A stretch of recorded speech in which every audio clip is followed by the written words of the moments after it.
जय जगन्नाथ समस्त को दैनिक टीवी ओडिया गोटे नुआ वीडियो को स्वागत।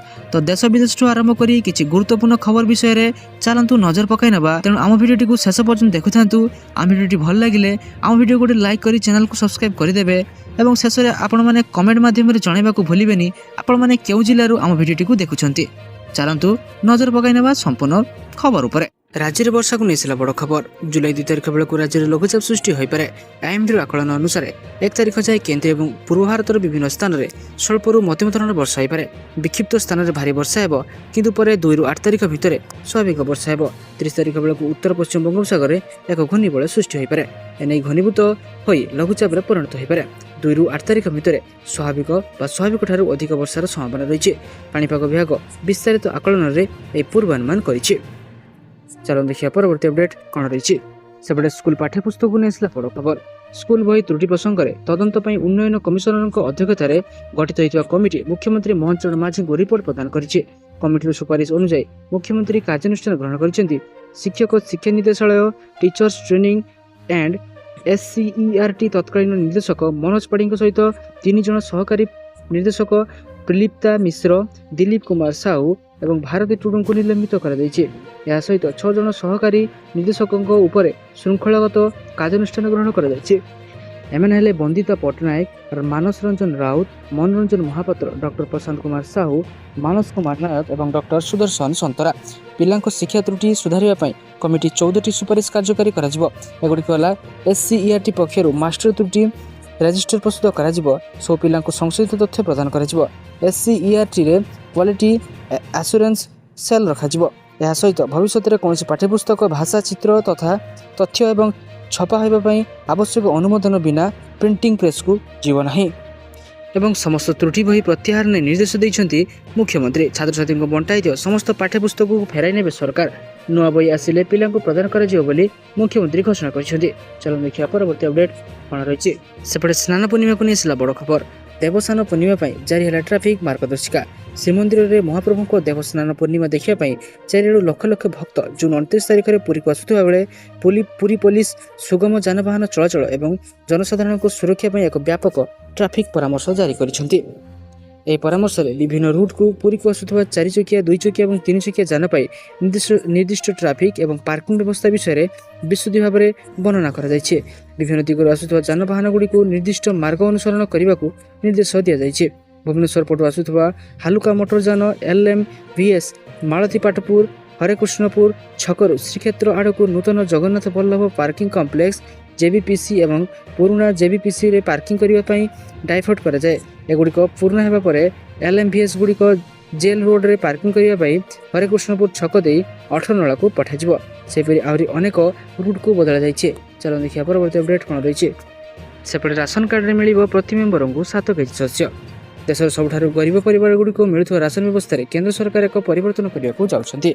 ए पर्यंत अंत्योदय अन्न योजना AAY अधीन रे प्रति परिवार आधार में राशन बंटा जाउथिला किंतु सरकार एगुड़ी बदलाई प्रति व्यक्ति आधार में करने को प्रस्तुत चलाई। नुआ प्रस्ताव अनुसार अंत्योदय परिवार प्रत्येक सदस्य को प्रति मासरे 7 किलोग्राम शस्य मिलिबो। तेबे जेकोसी परिवार पर मोट राशन सर्वाधिक सीमा प्रति मासरे 35 किलोग्राम ही रहिबो। सरकार दाबी अनुसार ए द्वारा राशन बंटन में असमानता को दूर हो एवं आवश्यक करुवा लोकों पाखे अधिक न्यायसंगत भाव शस्य पहुँच। भारत सार्वजनिक वितरण प्रणाली PDS विश्वर सबुठारु बड़ खाद्य सुरक्षा योजना गुड़िक मध्य एक। जातीय खाद्य सुरक्षा नियम NFSA अधीन देशर प्राय 80 कोटी लोक मागणा किंबा अत्यंत सस्ता दर राशन जगाई दि जाउछि। ए दुईटी प्रमुख श्रेणी रही प्राथमिकता प्राप्त परिवार PHH और अंत्योदय अन्न योजना AAY। PHHS श्रेणीर लोकों को प्रति व्यक्ति पिछा 5 किलो शस्य मिलुଥିବା बेले AAY अधीन एपर्यंत प्रत्येक परिवार को 35 किलो शस्य दि जाउछि। देश में प्राय 2.5 कोटी परिवार अंत्योदय योजना परिसरभुक्त जहां को सरकार सबुठार गरीब और सबुठार अधिक अभावी श्रेणी बोली विवेचना कर। सरकार अनुसार वर्तमान व्यवस्था एक बड़ विसंगति रही। चलो देखिए परवर्ती अपडेट कौन रही। मिलिब नाही भत्ता एवं पेंशन।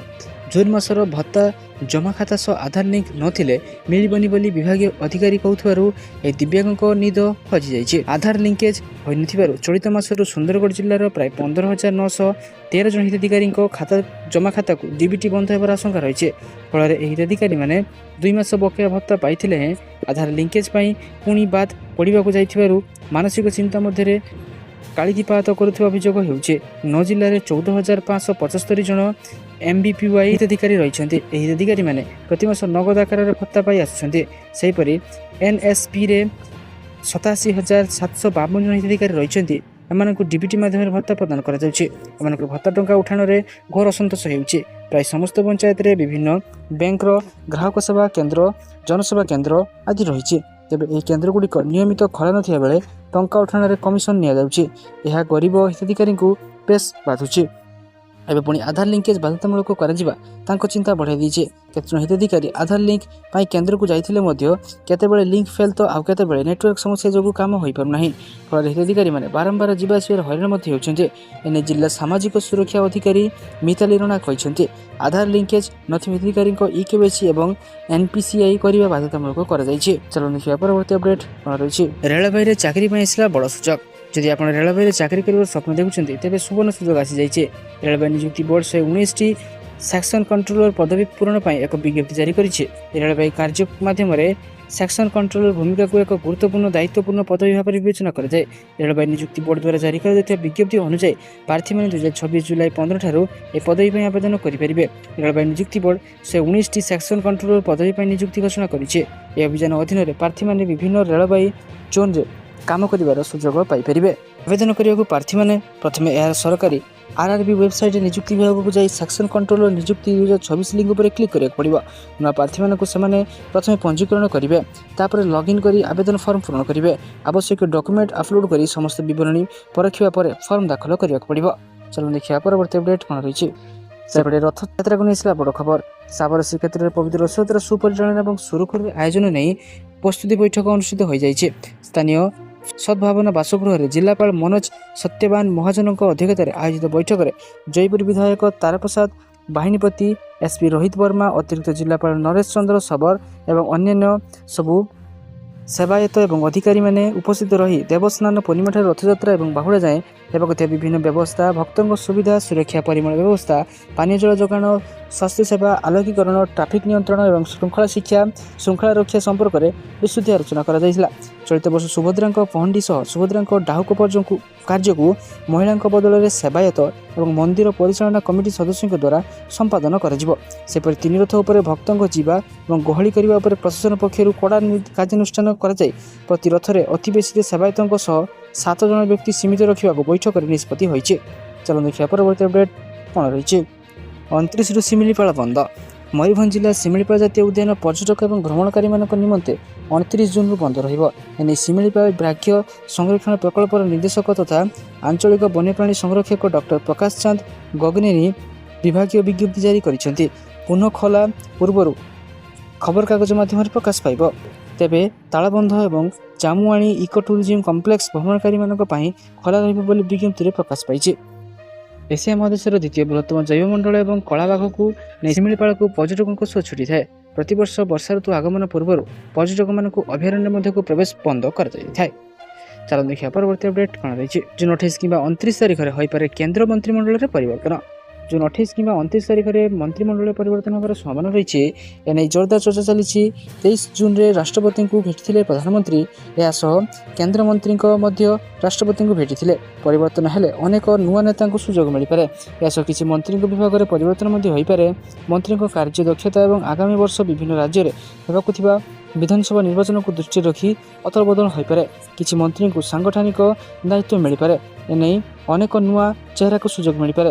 ମହାରାଷ୍ଟ୍ରରୁ ଶିବସେନା ସିନ୍ଧେରୁ ଶ୍ରୀକାନ୍ତ ସିନ୍ଧେ ଏବଂ ସଞ୍ଜୟ ଦିନା ପଟିଲ ଏବଂ ବିନୋଦ ତାୱଡେଙ୍କ ନାମ ଚର୍ଚ୍ଚାରେ ରହିଛି। ଚାଲନ୍ତୁ ଦେଖିବା ପରବର୍ତ୍ତୀ ଅପଡେଟ୍ କ'ଣ ରହିଛି। 28 ତାରିଖରେ ଶେଷ ହେବ SIR। ଓଡ଼ିଶାରେ ଚାଲୁଥିବା ସ୍ୱତନ୍ତ୍ର ସଂଶୋଧନ ଅଭିଯାନ ବର୍ତ୍ତମାନ ଅନ୍ତିମ ପର୍ଯ୍ୟାୟରେ ପହଞ୍ଚିଛି। ରାଜ୍ୟବ୍ୟାପୀ ଏହି ବୃହତ୍ ଗଣତାନ୍ତ୍ରିକ କାର୍ଯ୍ୟକ୍ରମ ଚଳିତ ମାସ 28 ତାରିଖରେ ଶେଷ ହେବ।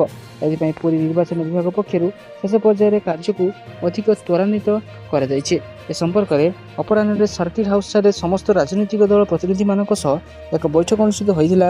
ଏଥିରେ ଜିଲ୍ଲାପାଳ ତଥା ଜିଲ୍ଲା ନିର୍ବାଚନ ଅଧିକାରୀ ଦିବ୍ୟଜ୍ୟୋତି ପରିଡ଼ା ଅଧ୍ୟକ୍ଷତା କରିବା ସହ ସ୍ୱତନ୍ତ୍ର ସଂଗଠନ କାର୍ଯ୍ୟକ୍ରମର ଅଗ୍ରଗତି ସମ୍ପର୍କରେ ସୂଚନା ଦେଇଥିଲେ। BLOଙ୍କ ସହ BLA ମାନଙ୍କ ସମନ୍ୱୟ ମାଧ୍ୟମରେ ଏହି କାର୍ଯ୍ୟ ସଠିକ୍ ଭାବରେ କରାଯାଇଛି। ଜୁଲାଇ 5 ତାରିଖରେ ଚିଠା ଭୋଟର ତାଲିକା ପ୍ରଦର୍ଶନ ସହ ଅଗଷ୍ଟ 4 ତାରିଖ ପର୍ଯ୍ୟନ୍ତ ଆପତ୍ତି ଅଭିଯୋଗର ସମୟ ରଖାଯାଇଛି ବୋଲି ଜିଲ୍ଲାପାଳ ସୂଚନା ଦେଇଥିଲେ। ଚାଲନ୍ତୁ ଦେଖିବା ପରବର୍ତ୍ତୀ ଅପଡେଟ୍ କ'ଣ ରହିଛି। ପଶ୍ଚିମବଙ୍ଗରେ ଲାଗୁ ହେବ ୟୁସିସି। ପଶ୍ଚିମବଙ୍ଗର ମୁଖ୍ୟମନ୍ତ୍ରୀ ଶୁଭେନ୍ଦୁ ଅଧିକାରୀଙ୍କ ନେତୃତ୍ୱାଧୀନ ବିଜେପି ସରକାର ରାଜ୍ୟରେ ୟୁସିସି ଲାଗୁ କରିବା ପାଇଁ ଜୋରଦାର ପ୍ରସ୍ତୁତି ଆରମ୍ଭ କରିଦେଇଛି। ସୋମବାର ଅର୍ଥାତ୍ ଜୁନ୍ 29, 2024ରେ ଶୁଭେନ୍ଦୁ ଅଧିକାରୀ ସରକାର ପଶ୍ଚିମବଙ୍ଗ ବିଧାନସଭାରେ ସମାନ ନାଗରିକ ସଂହିତା ୟୁସିସି ବିଲ୍ ଆଗତ କରିପାରନ୍ତି। ପିଟିଆଇ ସୂତ୍ରରୁ ମିଳିଥିବା ସୂଚନା ଅନୁଯାୟୀ ରାଜ୍ୟ କ୍ୟାବିନେଟ୍ ସହ ଜଡ଼ିତ ବରିଷ୍ଠ ଅଧିକାରୀମାନେ ଏହି ବିଷୟରେ ସ୍ପଷ୍ଟ କରିଛନ୍ତି। ପଶ୍ଚିମବଙ୍ଗରେ ବିଜେପି ସରକାର ଗଠନ ହେବାର 6 ମାସ ମଧ୍ୟରେ ୟୁସିସି ବିଲ୍ ଆଣିବାକୁ ଦଳ ପ୍ରତିଶ୍ରୁତି ଦେଇଥିଲା। ତେବେ ବର୍ତ୍ତମାନର ସଦ୍ୟତମ ସୂଚନା ଅନୁସାରେ ଦଳ ନିଜର ନିର୍ଦ୍ଧାରିତ ସମୟସୀମାଠାରୁ ବହୁ ପୂର୍ବରୁ ଏ ବଡ଼ ପଦକ୍ଷେପ ନେବାକୁ ଯାଉଛନ୍ତି। ଚାଲ ଦେଖିବା ପରବର୍ତ୍ତୀ ଅପଡେଟ୍ କ'ଣ ରହିଛି। ଭାରତ ପାକିସ୍ତାନ ମଧ୍ୟରେ ପୁଣି ଟ୍ରାକ୍ 2 ଆଲୋଚନା। ଭାରତ ଏବଂ ପାକିସ୍ତାନ ମଧ୍ୟରେ ସରକାରୀ ସ୍ତରରେ ଆଲୋଚନା ଦୀର୍ଘ ସମୟ ଧରି ବନ୍ଦ ରହିଥିବା ସତ୍ତ୍ୱେ ପରଦା ଆଢ଼ୁଆଳରେ ସଂଳାପ ଜାରି ରହିଛି। ଗତ ଏକ ସପ୍ତାହ ମଧ୍ୟରେ ଉଭୟ ଦେଶରେ ପ୍ରତିନିଧିମାନଙ୍କ ମଧ୍ୟରେ ଟ୍ରାକ୍ 2 ଆଲୋଚନାର 2ଟି ପର୍ଯ୍ୟାୟ ଅନୁଷ୍ଠିତ ହୋଇଛି। ଏହି ବୈଠକଗୁଡ଼ିକ ଶ୍ରୀଲଙ୍କାର ରାଜଧାନୀ କଲମ୍ବୋ ଏବଂ ଥାଇଲାଣ୍ଡ ରାଜଧାନୀ ବ୍ୟାଙ୍କକ୍ରେ ହୋଇଥିବା ଜଣାପଡ଼ିଛି। ସରକାରୀ ଆଲୋଚନା ବନ୍ଦ ଥିବା ସମୟରେ ଏହି ଅନୌପଚାରିକ ସଂଳାପକୁ ଦୁଇ ଦେଶ ମଧ୍ୟରେ ଯୋଗାଯୋଗ ଜାରି ରଖିବାର ଏକ ପ୍ରୟାସ ବୋଲି ଦେଖାଯାଉଛି। ରିପୋର୍ଟ ଅନୁସାରେ ଏହି ଟ୍ରାକ୍ 2 ଆଲୋଚନାର ମୁଖ୍ୟ ଉଦ୍ଦେଶ୍ୟ ହେଉଛି ସଙ୍କଟ ସମୟରେ ଦୁଇ ଦେଶ ମଧ୍ୟରେ ସଂଳାପର ବ୍ୟବସ୍ଥାକୁ ସକ୍ରିୟ ରଖିବା, ସମ୍ଭାବ୍ୟ ସାମରିକ ସଂଘର୍ଷକୁ ଏଡ଼ାଇବା ଏବଂ ତିକ୍ତ ପରିସ୍ଥିତିକୁ ସମ୍ଭାଳିବା। ବୈଠକରେ ଆତଙ୍କବାଦ ଏବଂ ଜଳ ବଣ୍ଟନ ବିବାଦ ଭଳି ସମ୍ବେଦନଶୀଳ ପ୍ରସଙ୍ଗ ଉପରେ ଉଭୟ ପକ୍ଷ ନିଜ ମତ ଏବଂ ତଥ୍ୟ ଉପସ୍ଥାପନ ମଧ୍ୟ କରିଥିଲେ। ତ ସାରାଦିନ ଭିଡ଼ିଓ ବଛା ଏବଂ ଗୁରୁତ୍ୱପୂର୍ଣ୍ଣ ଖବର ଜାଣିବା ପାଇଁ ଆମ ଚ୍ୟାନେଲକୁ ସବସ୍କ୍ରାଇବ୍ କରି ରଖନ୍ତୁ ଏବଂ ଆମ ଭିଡ଼ିଓକୁ ଲାଇକ୍ କରିଦିଅନ୍ତୁ। ଧନ୍ୟବାଦ।